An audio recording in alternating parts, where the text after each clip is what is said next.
Hi, welcome to the Golf Psychology Podcast. I'm here with Brock McCormack. I'm Dr. Patrick Cohn. We're continuing our series on pre-round mental prep. Just really good pre-round preparation, I think. Today, we're going to get into making sure that you work a little bit on course management and have a strategy prior to teeing it up. You're watching the Golf Psychology Podcast. So today we're going to talk about good course management and what that means for you as the golfer. And we need to acknowledge that golf courses are designed to trap us and make us fall into specific playing habits of placing bunkers specifically, right? So our goal is to play to our strengths and not play to the golf course, is choosing good club selection, picking smart targets, is knowing which par fives we want to lay up on, which par fives we want to attack on our second shot, picking smart, aiming points on the green for par threes. These are all good examples of how to have good course management. We're going to dive into them. Excellent. Well, what are some of the things that golfers get wrong? Let's start there, Brock, because I think one of the mistakes that golfers make is they just go out and play and really just don't have a strategy at all. Well, I certainly think being too aggressive is one of the biggest things I see in a lot of golfers I work with, is that they get to the tee box on par fours and they automatically are pulling out their driver, right? Not maybe pulling back, hitting a hybrid, hitting a wood, when it isn't the best idea to hit a driver because you don't have a plan for the hole and don't know where to aim in the fairway based on a practice round or you studying the course. Yeah. Let's talk a little bit about what goes into it. When I think about course management, golfers will certainly they play a practice round in most cases, most serious golfers for tournaments, of course, and then they think a little bit about their target lines. They think a little bit about the pin placements, what clubs they're going to be hitting, where to stay short of fairway bunkers, how far they need to hit it past fairway bunkers.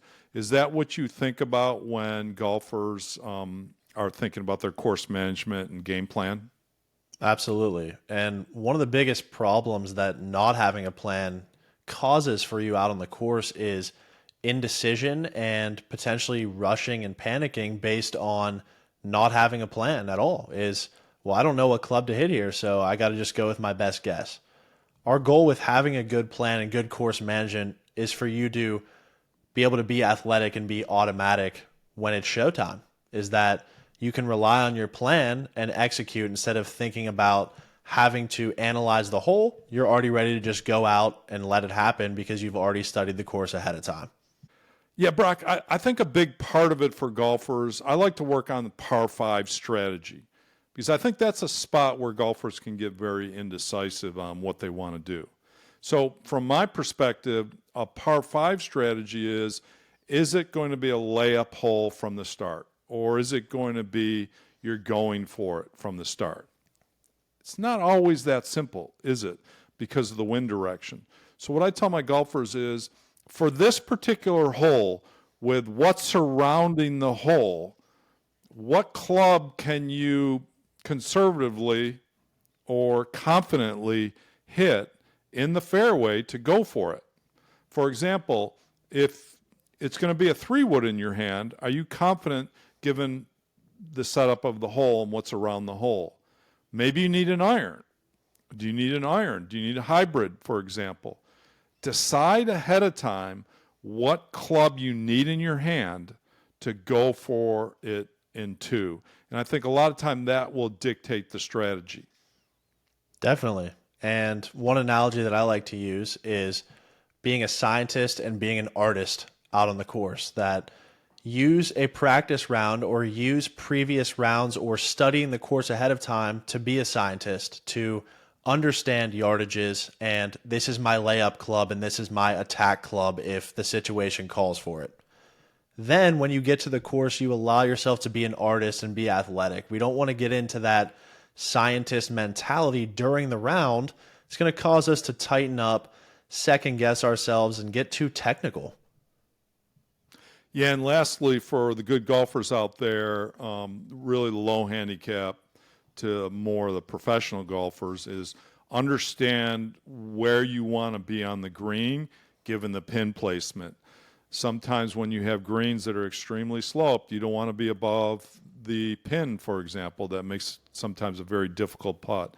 Or if you have greens that are very undulations and separated into sections, you want to be in the right section of that green as well.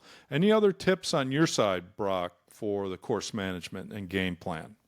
Yeah. Last tip I have is something I call coming up with your two-putt strategy is when we're firing to greens with lower scoring clubs that come up with a good two-putt strategy, a two-putt aiming point to where can I pick the fattest part of the green, land my ball there and two-putt, right? Because if I miss, potentially chip up and two-putt from there, you're losing a stroke. So pick a good part of the green where you feel confident you can two-putt from, and you're going to save several strokes throughout your round.